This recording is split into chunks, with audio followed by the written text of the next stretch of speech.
What's up guys, my name is Andrew, and yesterday, Valve released another CSGO update. There were a lot of fixes on the new map Canals, which were definitely needed because that map is broken. But aside from a bunch of very small fixes that they did, there were a couple of interesting things.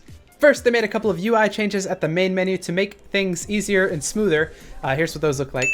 I think that this was a great change, and I think that it will definitely help me when I'm surfing through my friends list in CSGO. They've also added a way to add friends using CSGO friend codes instead of through Steam, which is kind of cool, but I don't think is really necessary. I don't think I'll ever use it, but an interesting thing. But the craziest thing that they did in this update was make the Negev a laser beam. Seriously, hop into a match with bots and test out the Negev.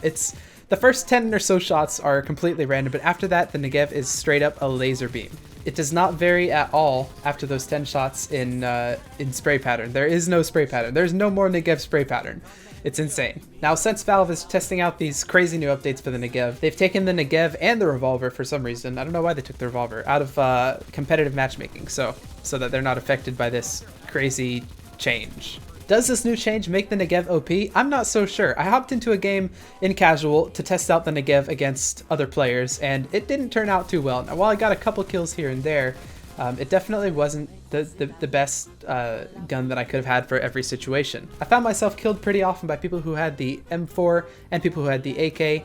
So while the Negev is now a laser beam after the first 10 shots, it's definitely not the best. And part of the reason for that is because of those first 10 shots. You kind of have to like prep it before you get into a battle, because since those first 10 shots are random, they're only good for very, very close ranges. After that, it's open season. I mean, it's laser beam. You could just go all out on the on anyone long range or short range. But if you step into a room with another person who has an AK and you have the Negev, it's likely that the person with the AK is going to win the battle until you've charged up those first 10 shots. A few other notable things: the Negev is now $4,000 instead of whatever it was, $5,000 I suppose.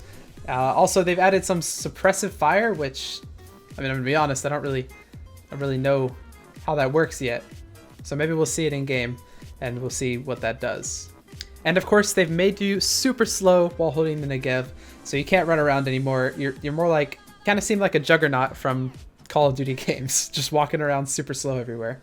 Well, I think I've covered most of the stuff that they've done for this most recent update. Do you like the changes to the Negev? Do you like that the Negev's not in competitive anymore? Comment down below. Hit that like button if you liked the video, and I'll see you guys in the next one.